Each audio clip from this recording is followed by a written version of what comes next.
Right. Thank you everyone for joining our webinar today. I am Cami with Grow Nebraska. I'm the Director of Services, and I'm so excited for the training we have on tap for today. It is how customer engagement can drive SEO with Adam, and Adam will be a featured speaker at our Market Tech conference coming up, and you'll hear more about that throughout today. I do want to do a shout out to a couple of our valued partners, the Center of Rural Affairs and our Grow Nebraska Women's Business Center out of Omaha. We are able to connect Nebraska businesses with key resources. And so if you're ever in the need of something, reach out to us. We have partners such as these two that I just shared that we can help connect you with. Our featured sponsor for this month is BMO Bank, and they help kind of take care of everything that your banking needs. And so if you have a need, that is our sponsor this month. And then our featured member is Heinrichs Insurance, and they are out of Kearney, Nebraska. And they actually service Nebraska in the kind of surrounding states. And they offer some of the best insurance for your home, office, your farm. And so if you're looking for that option, Heinrichs is our featured member for this month. Upcoming trainings. We have great ones on tap. We have one on January 23rd. It will be Monique Farmer, and it is about reframe, refocus, and reignite your goals for 2025 to make it your most impactful year.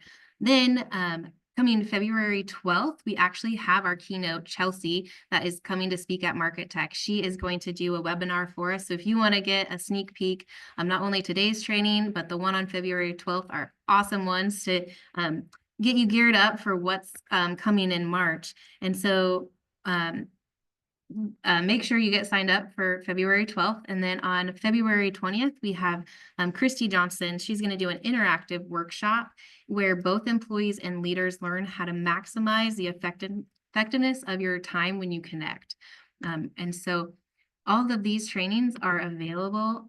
You can scan this QR code, but also if you go to grownebraska.org, you'll be able to find all of our trainings, not only the ones I mentioned, but we even have more coming up. And so make sure you follow our newsletter if you want to be in on the trainings that we launch. If you're a small business owner and you're in Kearney, Nebraska, you are not going to want to miss the annual Market Tech Conference happening on March 25th and 26th, 2025. I'm Chelsea Pites. I'm one of your keynote speakers.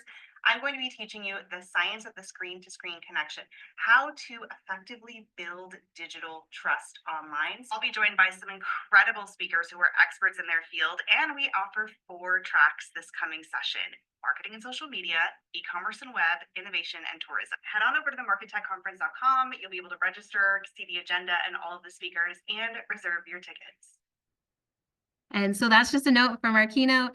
Again, we're so excited. We're actually adding a 5th track. We've had so much traction from last year. Last year we did sell out. So if you're interested, get your tickets now, get registered. And we can't wait to see you guys there. We are a Grow with Google partner. And now I'm going to kick it off to our speaker today, Adam, and he's going to take the stage.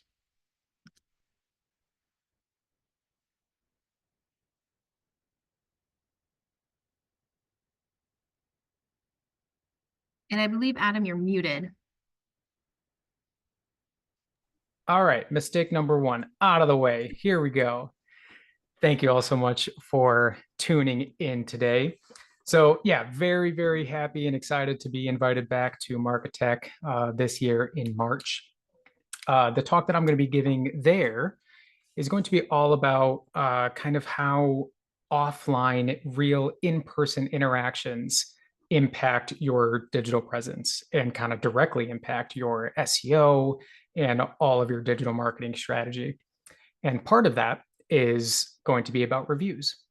Now, during that talk, I won't have a time to kind of drill down into everything there is to know about reviews and how they can drive SEO and digital marketing. So I thought this would be a great opportunity to do that, to dive in.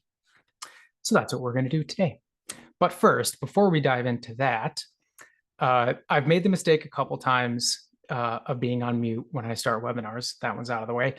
I also make the mistake a lot of talking all about SEO and marketing. And at the end of the presentation, somebody will say, Adam, what is SEO? And I'll be heartbroken. So like I just went through this whole thing and I didn't even explain what SEO is. So let's get that out of the way first.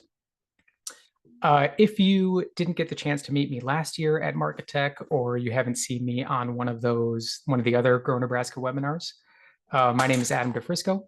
I am a digital marketing account lead at WebSpec. We are a web design and digital marketing agency. I'm based here in Chicago. The rest of my wonderful team, most of them are in Des Moines. And what I do every day is digital marketing strategy for clients in all sorts of different industries. My career has been mainly focused around SEO, so the organic side of things that I'll explain in a second. But we also do lots of digital advertising, so Google ads, as well as social media, kind of organic, and like Facebook ads and Instagram and all of that fun stuff. Both at WebSpec and throughout my career, I've worked with lots and lots of different industries, everything from big international e-commerce websites to bars and restaurants and local locksmiths that are just one shop and big franchises. And the reason I bring that up is because, especially for reviews, the industry that you're in changes strategy a lot. Some industries have a lot harder time gathering and maintaining reviews. Some other ones, like bars and restaurants, might have a bit of an easier time doing that. So let's revisit my original question, my reminder here. What is SEO? The pinnacle of my career is being an SEO expert. What is SEO? It's this. It's what you're looking at here. So you open your phone, you go to a search engine. Statistically, about 98% of you are going to end up going to Google. The other 2% go to DuckDuckGo or Bing or another search engine, but most of you will go to Google. And you type in a search term here. This one, my example here, is online baking classes. So Google's going to curate a list of links for me to click on. And my job, what I do every day, is making sure that the businesses, the websites that I work for, are doing the best they can to rank as high as they can on these Google search pages and other search engines. I just have the desktop computer view on the left and the mobile view on the right. They're pretty different. So that's essentially what SEO is making changes to your website so that you rank higher for relevant search terms. Now, what about local SEO? Two kind of different but related practices here. If we look back at that, this example, I have online baking classes typed into my search bar there. So Google is assuming that, well, assuming correctly, because I wrote online, that I'm looking for something that I can do from my computer, right? It doesn't have to be something local. It can be something anywhere. I just want to do it online. So what if I take that online out of the equation? What if I just type in baking classes? What happens then, and I'm sure you've all noticed this, Google is assuming that I am interested in baking classes around me, right? This is where the near me kind of searches come into play. But you don't have to type in near me anymore for Google to pull up local results. So what you're seeing here, don't mind these red things, that's just for my everyday work. What you're seeing here is, we call this the local map pack. And what it's doing, it's pulling in from Google Maps and showing you the top 3 or top 4. If Google's feeling feisty, sometimes they'll show you 4. But normally, the top 3 results in Google Maps. This is what local SEO is. Local SEO is trying to rank higher specifically for local searches in this map pack. So there's a lot of overlap to these two practices, but there are a lot of differences too. Now, as it pertains to reviews, you can see right here for local, one of the first things that jumps out at you are these star ratings, right? Those big shiny stars. Those are one of the things that pops out right away. It's important for all businesses. Reviews pertain to all businesses, whether you have a local Google business profile like these, or whether you don't. All businesses are going to run into reviews at some point. So, how important are reviews? And I want to give you a little data to back this up. So, every year, a group of local SEO experts get together and they vote on what they have seen in their line of work has the most impact on ranking changes. So if you want to rank higher, here are the top things you can be doing. That's what this study is all about. If you just Google local search ranking factors 2023, we're working on 24. This will come up for you. It's a very, very in-depth study. But essentially what you're seeing here is the change over time, which I won't focus too much on. But if we just look at 2023, that darkest bar there, what this is saying is the number one thing, the number one ranking factor in that local map pack is Google Business Profile signals. So that's optimizing your actual Google Business Profile, right? The second one is on-page signals. This means your actual website, the content that you're writing, the signals that you're sending on your website. And then the third most important thing is reviews.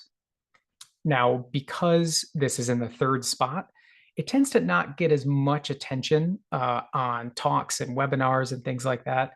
But that's why I wanted to come on here and talk about reviews today, because it's still very, very important. And these are big bins of different factors. Within these categories, GBP signals, on-page signals, there's a whole bunch of different factors. So that's what this is. It's breaking out I think both of these lists have hundreds of different factors where local SEO experts are saying, we think that this is the most important in terms of ranking.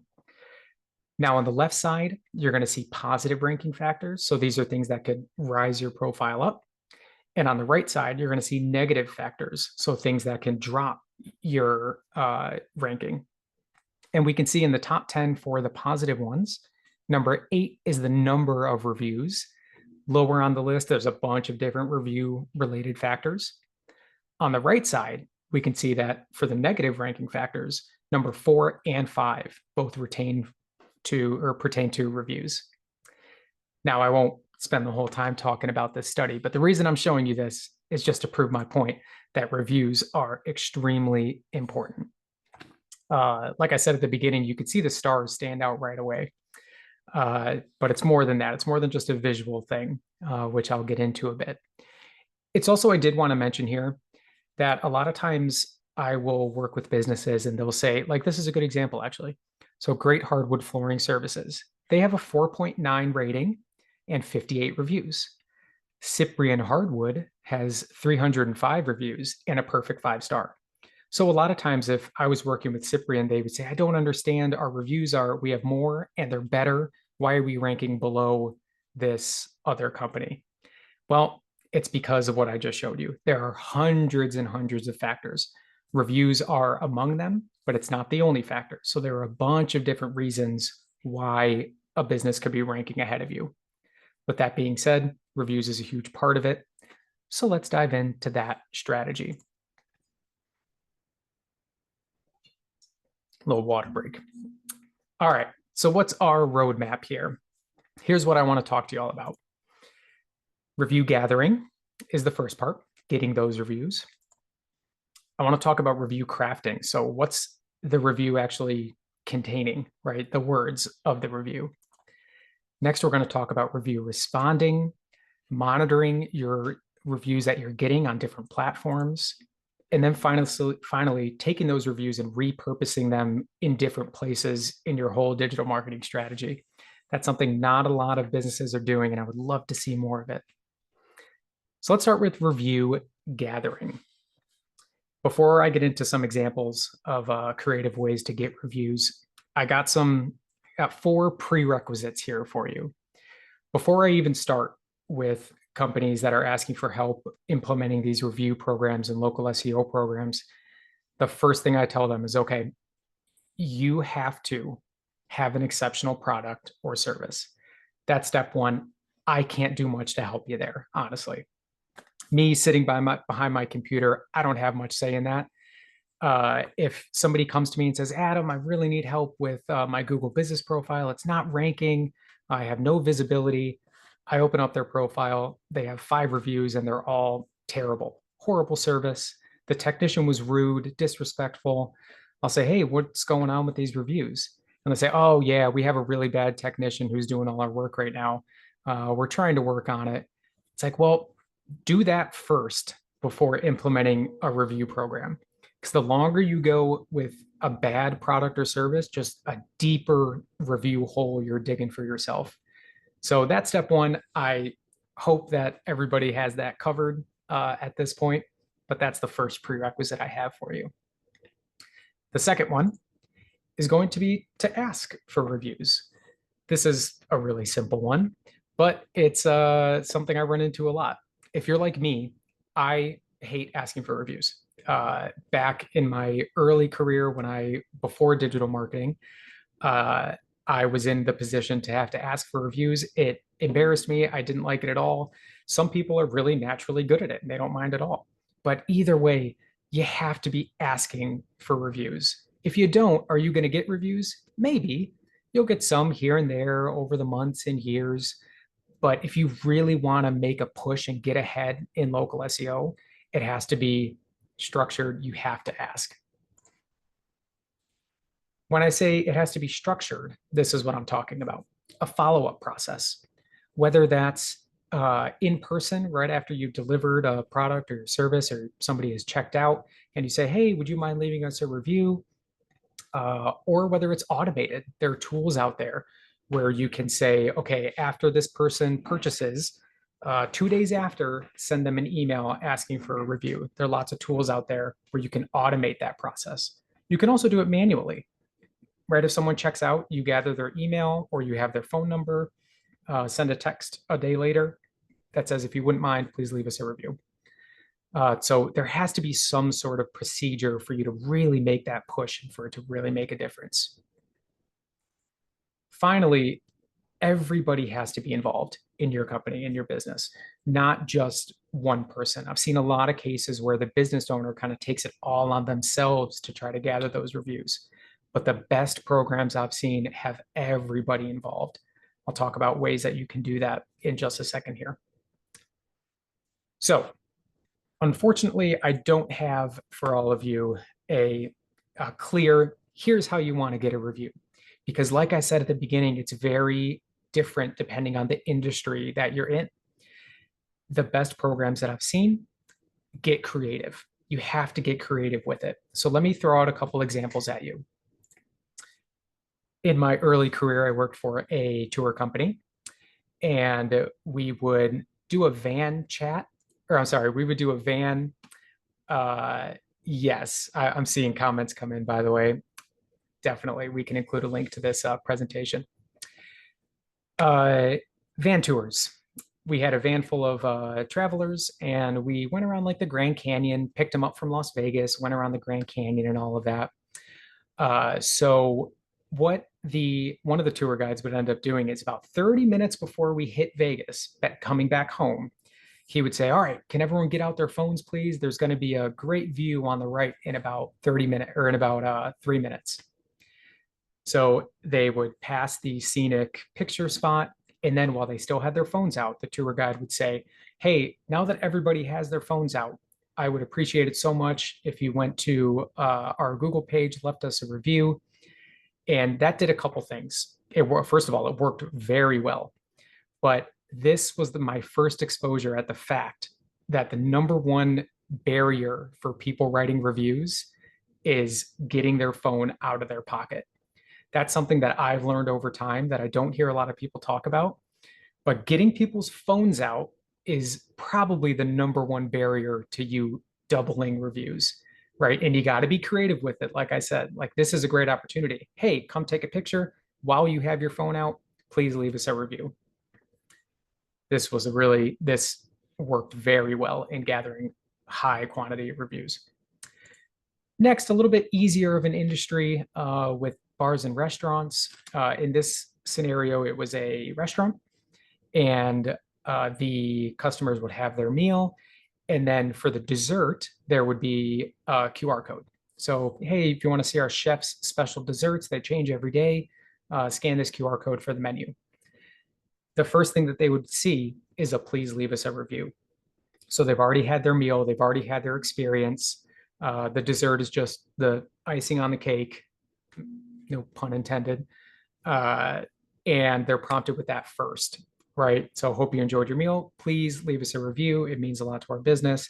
And then it shows the desserts, right? So this is kind of a way to sneak it in there. Again, getting their phones out. They're already scanning that QR code for the desserts. And this ended up working really well as well. Finally, I think this is my favorite one, kitchen remodelers. So this is one of those where they did have a follow-up procedure where they sent a couple days, hey, if you haven't left us a review already, please do. But this one was fun. They would let the family back in. Hey, here's your new kitchen. And they would say, we're going to leave. We're going to let you enjoy it. But we left a little scavenger hunt for you. So look around your kitchen and try to find some treats that we left you. So in the microwave, there would be a box of chocolates. In the dishwasher, there'd be a local bread or something. I don't know. And then in one of the cabinets, there might be like a bottle of wine and then a note that says, thank you so much for choosing us. We really enjoyed it. We really hope that you like the changes. If you have a moment, please scan this QR code and leave us a review. So 2 different strategies at play here. The first 2 I mentioned, all about getting that phone out, right?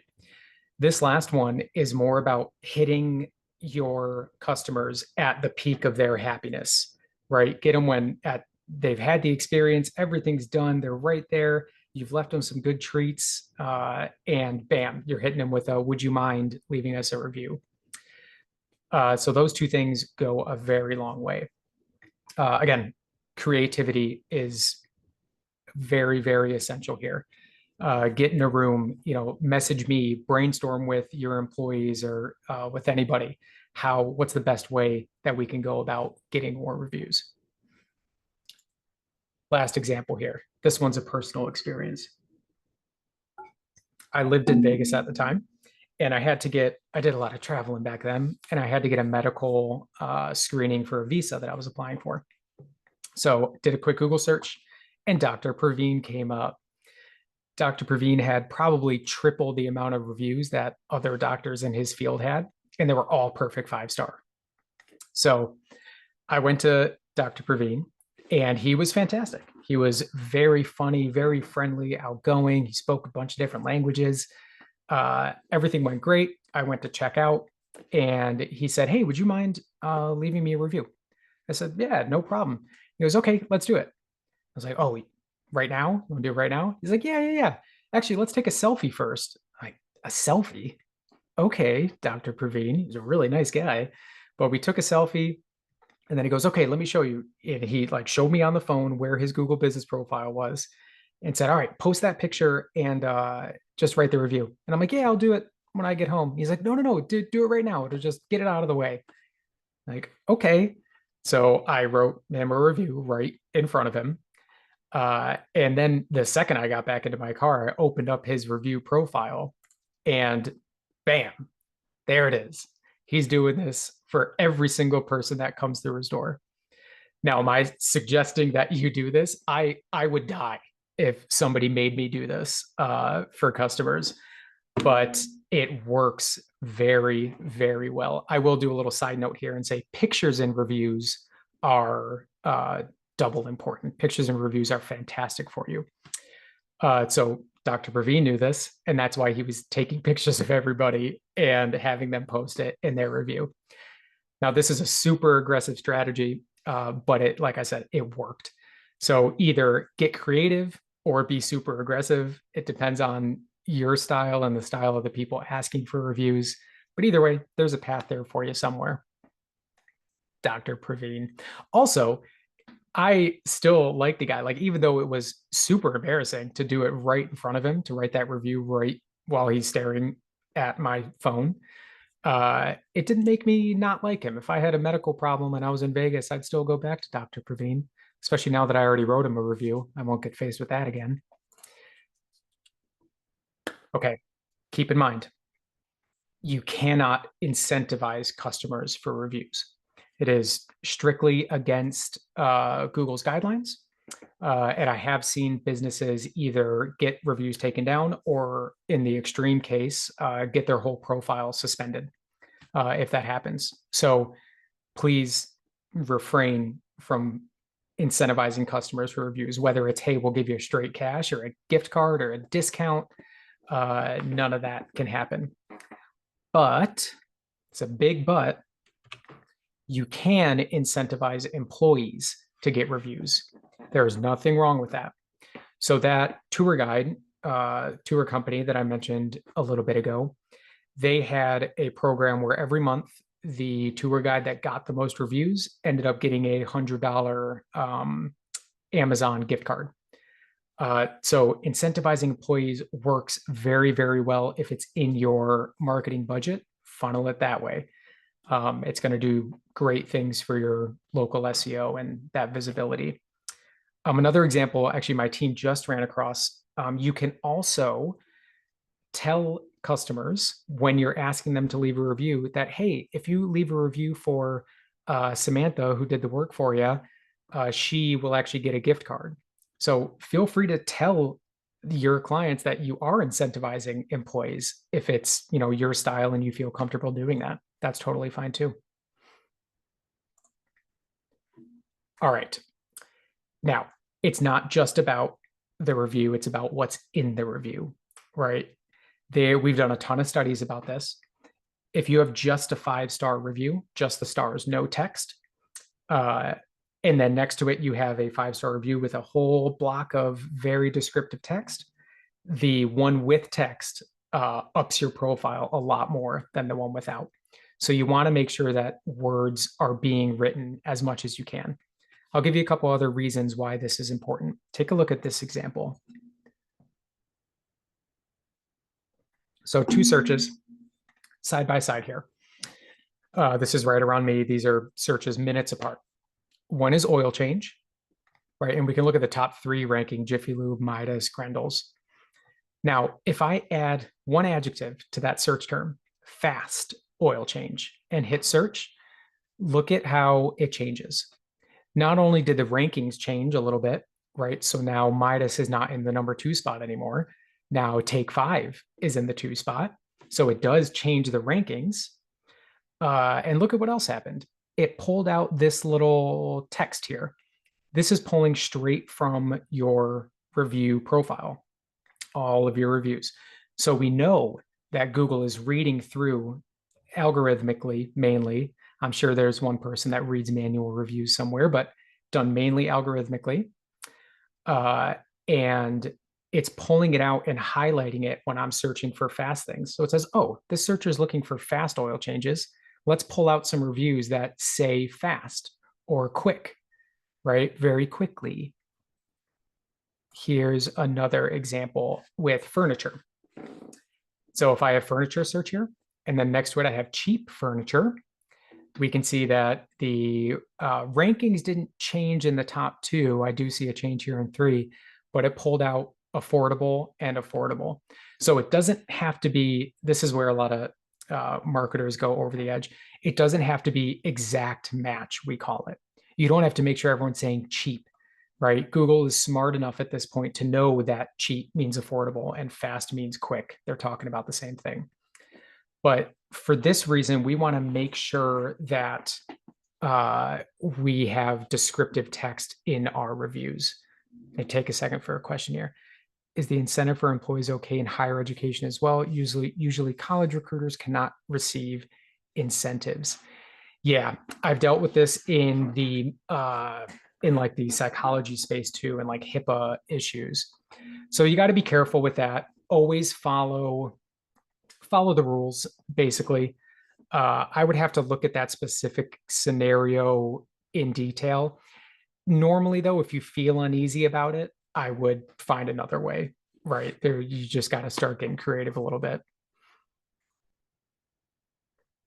All right.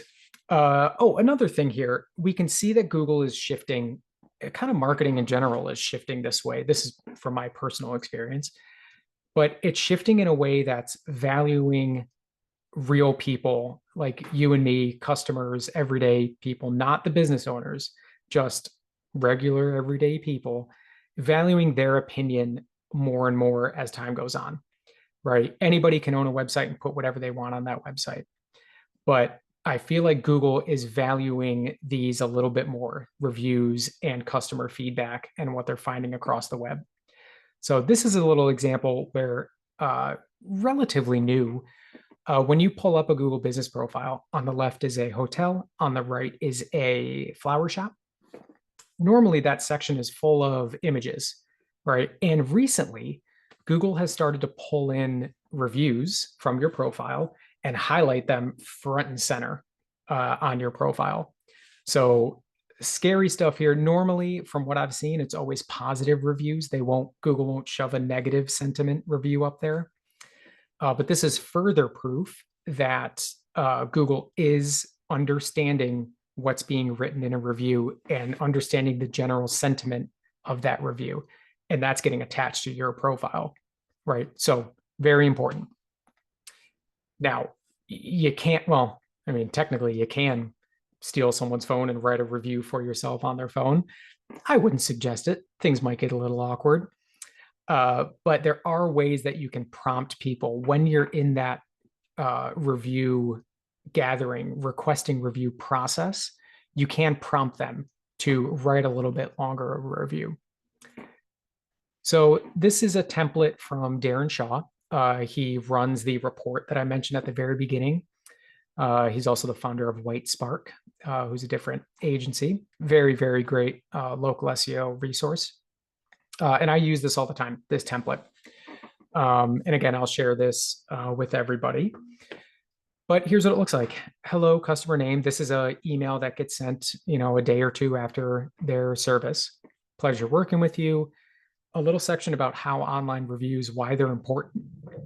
They help other people feel confident about choosing our business. It helps us grow. Could you please leave us a review? Provides a link. And then here's the part that I want to get to. Wondering what to write about? The best reviews offer a wealth of detail, right? And then it helps them along with some questions that they could be mentioning in their review. What service did we do? What location did we serve you at? Are there any specific people that you'd like to mention that you worked with? So this way, whether it's in a written format like this, in an email or a text, or whether it's just in person and that's your style and you like to say, hey, if you wouldn't mind leaving us a review, and in that review, would you please mention the name Adam? It would help me go a long way, right? Something like that. Again, I'm not great at this. I just know what works from being in it and around it for so long. But this works out really well. It gets people to write a little bit longer of descriptions. I will say one more thing, and I didn't plan on talking about this, but for example, if you are let's go back to that home remodeler. You do kitchen remodels, you do bathroom remodels, and say you do roofing, right? You do those three things. If your review profile is all about kitchen remodels and you don't have much of anything, no reviews about bathrooms or roofing, then it could be very much worth it to try to make an extra push to get more bathroom related reviews. Not only will it help you rank higher because of what I just showed you with how that changes rankings, but also it gives you those nice justifications. Those are called justifications, by the way, these things. Okay, let's switch gears to review responding. Reviews are a double-edged sword, right? Great reviews, awesome. Bad reviews, scary. Now, let's talk about good reviews first. And kind of either way, even if it is a bad review, the silver lining is that Google gives you the last word, right? It allows you this response from owner, and they can't respond to that response from owner. So you get the last word. And if you're anything like me, what I normally do is go to search for a restaurant that I want to go to or something. and then sort by the lowest rating. I do this all the time. I think a lot of people do. Sort by the lowest and look at if any of those complaints kind of resonate with you or something that you were hesitant about in the first place, and make your decision whether you want to use that product or service anyway. But the good news is either way, you are getting in front of your customer, potential customers, with this response from the owner. So responding to reviews is very important. If it's a good review, that's fantastic. You still have an opportunity to put your tone of voice and your opinion out there, right? So Rachel, we loved reading this. It was so kind of you. That makes me know that the owner is passionate about their business. They like good feedback. They're paying attention, basically. So is it a ranking factor to respond to reviews? That's a very marketing question, right? We know it's good deep down, but we want to know, is this going to, if I respond to every review in my profile, am I suddenly going to shoot up in the rankings? Probably not. I say probably because we don't know, right? Google doesn't publish, here are the ranking factors for local SEO. That's why the report at the beginning is all just crowdsourced from industry, experts. We don't know for sure what is a ranking factor or not. We can just tell you based on our experience and what we've seen, what works and what doesn't. So we don't think that responding to reviews is a ranking factor. Probably not. Is it a conversion factor? Does it help people along who are looking for your business? Does seeing that response from owner and having that response resonate with them, does that cause them to then go forward with choosing your product or service? Absolutely. We've seen this a lot. So definitely worth doing, even if it's not a ranking factor. Let's talk about negative reviews. Everybody's got them. I've had people come to me in the past who are very hesitant about establishing a Google business profile just because they're afraid of bad reviews. Don't be afraid of them. Everybody has bad reviews. Every now and then things go wrong. There's actually a study out there. I didn't include it here, but there's a study out there that says like a healthy amount of negative reviews, like, if you have 100 reviews and 4 or 5 are bad, that's actually more trust because they know that you're a real business. It's not spammy looking. I don't know about that. But sometimes negative reviews they're funny from afar sometimes, like this 1 star that just says bad, or literally found a dead body lying in the parking lot. Anyway, great taco truck. I get a kick out of 1 star reviews when they're not associated with me or my clients. The natural reaction when it is associated with you, and I've seen this a lot, the natural reaction is defensive, right? I've had a lot of business owners go in there before I have the chance to look at it and write a, kind of a negative, nasty response in response to this 1 star review. Take a breath when you get a bad review, take a breath and try to follow these guidelines, right, in your response. Because again, you get the last word.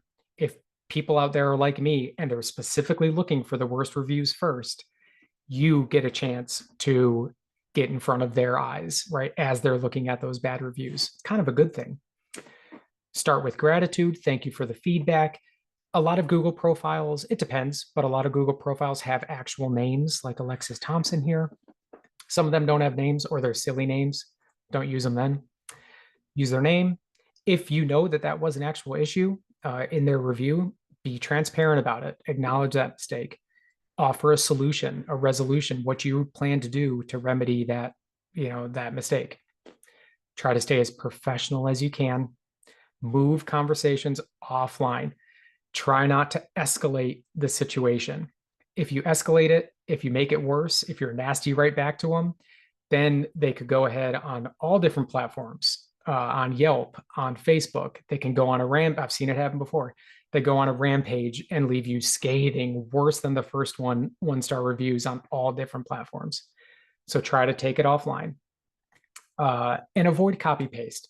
That goes for positive reviews and negative reviews. That canned copy paste response to reviews does not look good to a user. It makes it seem like you're not genuine and you don't care. So try your best to make each response unique. This is a good example. Good, not great. This is a 3-star review for an ice rink, and it's talking about the ice quality. Ice quality is really bad. Don't know what it is. They have the worst ice in town. Here's the response from the owner. Thanks for the comment, right? Starting with gratitude. If you can elaborate on what the ice quality issue is by calling or emailing me, saying your name. My name is Brian. Here's my direct number. I want to talk to you. I want to be able to fix this issue. Now, I like this response a lot. I don't think it's perfect.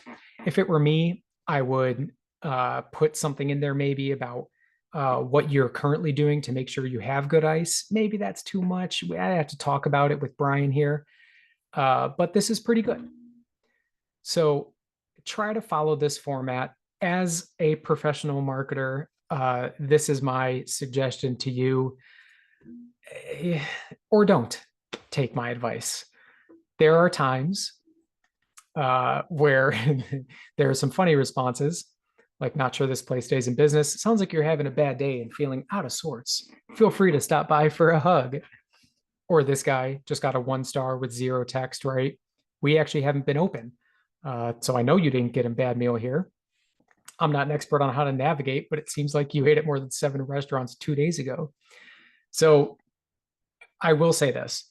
Some businesses, like I forgot about what the name of that restaurant is.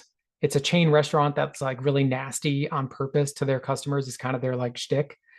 Like if your brand voice and your tone is like rough and rowdy, no BS, then if you want to respond in a way that'll resonate with potential clients, who am I to tell you not to, right? So again, as a professional marketer, I suggest to stick to my guidelines that I just shared there, but ultimately it's up to you.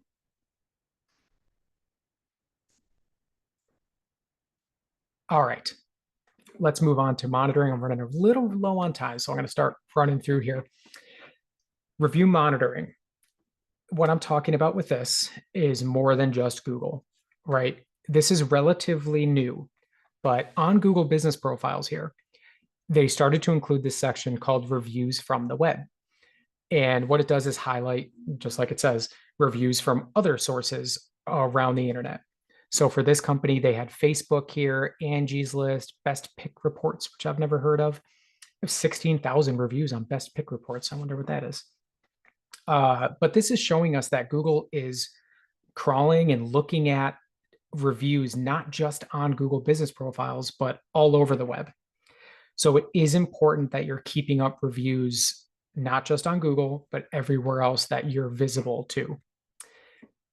So you want to monitor this. You want to know what's going on across the web. And there are tools to help you do this. So this is from a tool called Bright Local. It's specifically a local SEO tool. But what this does is it aggregates all of your platforms that you have available for customers to review you, and it lays them out with your general like sentiment. Tells you Google, here's how many 5-star, 4-star, 1-star, all of that. Now, the reason you want to keep an eye on this is because I've seen it a lot of times on something like this, where they'll have a beautiful 1,000 reviews, 5-star on Google, and then they'll have 2 reviews on Facebook, and both of them are 1-star. This happens pretty often. You want to know that that's going on because it can show up in your profile here. It's Google highlighting that bad platform for you. In that scenario, I would suggest that when you send those follow-ups or when you're asking for reviews, you can switch it a little bit and say, hey, would you mind leaving us a review on Facebook? Right? So target Facebook for about a month or 2. Try to get that profile back up on its feet with a nice review, with a nice star rating, and then you can go back to Google. I would say that in my experience, again, depending on the industry, but most of the time, Google is going to be your most important place. So try to funnel as much as you can there, but you do want to spread it out over time so you have nice profiles across the internet. If you're in the travel industry, TripAdvisor is extremely important. So maybe you balance it out there. But you see where I'm going with that. Also with monitoring, I will mention that Google could be, I say could be, because again, we don't know. Google doesn't tell us. We just have to figure it out for ourselves with lots of testing and all of that. But we do believe, I definitely believe, that Google could be looking for a sustained influx of reviews over time rather than big bursts. I think part of this is to battle spam. So people that are paying spammy companies for fake reviews, they normally come in burst. So there'll be 20 reviews one day, and then it'll go months without any more, and then another 20. So we think that that could hurt you a little bit. Whereas if you have sustained influx over time, that could be helping you. Don't have data for that. I think it works. You're going to have to take me at my word there. All right, finally, I'm going to run through this quick. Review repurposing, the last step here. You have all these nice reviews on Google, on TripAdvisor, on Yelp, on Facebook. What else can you be doing with them? This is one of the biggest missed opportunities I see in our space is you're getting all these nice reviews. You can be doing a lot more with them. So I'll give you a couple examples. This is a pretty common one. If I'm looking for a painter near me, I land on the Chicago Northwest Illinois painter page, scrolling down through their services, their pricing, and bam, I'm hit with a big review panel right here. So there's also this little thing in the bottom left that's highlighting their reviews, but they're pulling one specific one out right here and highlighting on the page, right? It's saying, it's providing a name, it's saying where they're from, Niles, and featuring it there. Really, really smart practice because again, it's not just about ranking, it's about converting, right? People trust people. So this is one way that you definitely should be repurposing, reusing the reviews that get onto your profile. It also does help with ranking at some point. The search terms company plus reviews is very common. Generally with bigger companies, but with smaller businesses too, people will type in the company name and then reviews, and then they'll search that. If you don't have a dedicated page, I think this one did too. Yeah, they have a whole page for their reviews. So does Zendesk. If they didn't have this page, you run the risk of having somebody else in that top search spot for your company's reviews, whether that's Reddit, so an unhinged forum of people that you don't even know if they worked with your business or not. They could be having the last word that your customer sees before they choose to go with you or not. So by taking all your reviews that you've aggregated from across the web and giving it a home on your website, you are actually giving yourself more visibility in search as well. So it's all about user experience on your website, giving them a place where they can see all your reviews and increasing your visibility in search.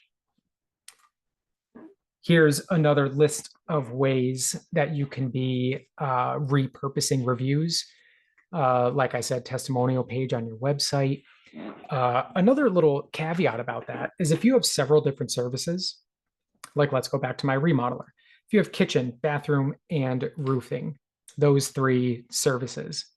On the kitchen page, kitchen remodeling page, put all of your reviews that pertain to kitchen remodeling. It's getting all those nice keywords in there, and it's giving people specific, not just your company, but that specific service. It's helping people along, saying, here are the positive feedback that we've gotten from this specific topic. Social media channels, I've seen a lot of people feature it in their Instagram stories. Check out this latest review that we got. If you have emails or newsletters, you can include testimonials and reviews in there as well. Adding reviews to proposals, I think that's a fun one. And then on your pricing pages, like again, you want to hit them at the right time. If somebody's on a page looking at your prices, maybe pull out a review that talks about how it was worth the money or affordable compared to competitors. If you have a review like that, pop it right next to the price, right? So don't take our word, take our previous customer's word. So essentially what I'm saying is show reviews everywhere that you're hoping to convert customers. All right, I'm going to open it up to questions. Before I do, like we mentioned, we'll definitely send this out for your information. You can refer to this PowerPoint if you'd like. You can find me on LinkedIn, or there's my direct email right there. If you have any questions that I don't get to today, feel free to shoot me a LinkedIn message or an email. And then finally, this is a talk about reviews. Be a little bit of a shame if I didn't ask you all for a review. Grow Nebraska they do have a Google business profile, and it would mean a lot to both of us if you could write a review about these webinars and how they keep helping all of the small businesses around Nebraska. That'd be fantastic. So I'm going to stop sharing here and we can pop into any questions people might have. Thank you, Adam, for the value information. I'm taking notes myself. So everyone who's on, stay tuned. Market Tech, I think I have some ideas for getting reviews for that as well. So thank you for sharing your knowledge and answering some questions as we go. The chat will stay open. So if you think of some questions, please feel free to put them in the chat. I do have just a couple more things I'm going to go over. So we'll kind of let your brains continue to think of what follow-up questions you might have for Adam while we have him live. Okay. So we do have office hours. So if you're interested in knowing more about what Grow Nebraska has to offer, please, I encourage you to scan here, or if you are a Grow member and you're looking for how we can continue to assist you in growing your business, reach out to us. We'd love to have a conversation. Of course, follow us on social media. We are probably wherever you're at. So whether you're on Facebook, Instagram, X, LinkedIn, follow us. We'd love to follow you in return. And, leave us that Google review. We'd love to hear feedback about what you thought about our presentation. So give us a review and we'll connect. And again, we just want to thank you for joining in this training. I'm going to jump back to the chat here in a second to make sure we caught them all. But if you have any questions, reach out to us. We're here to assist. Or if this training gave you ideas for additional information that you want to know about, let us know. Either put it in the chat or reach out to us afterwards. And again, I'm just going to make one more plug for Market Tech. It is coming up March 25th and 26th. It's a day and a half. It's here in Kearney, Nebraska, and we have phenomenal speakers from across the country that are experts in their field. Adam's going to be there in live, so I know everyone who is on wants to meet him now. So make sure that you reserve your spot. And again, if you want to know more about Market Tech, we have markettech.org. Go check it out. Or reach out to us. We'd love to visit more about all the opportunities you get from Market Tech. So with that, I don't think we have anything else in the chat. Doesn't look like it. Well, yeah, if there's anything else, feel free to reach out to me and we can brainstorm some stuff. Perfect. Well, thank you all. And we will send you a follow-up email. So stay tuned for that. That will have the slides and then a recording so you can watch this again and pick up on even more tips and tricks. So thank you, everyone, and have a wonderful day. We'll see you on our next training.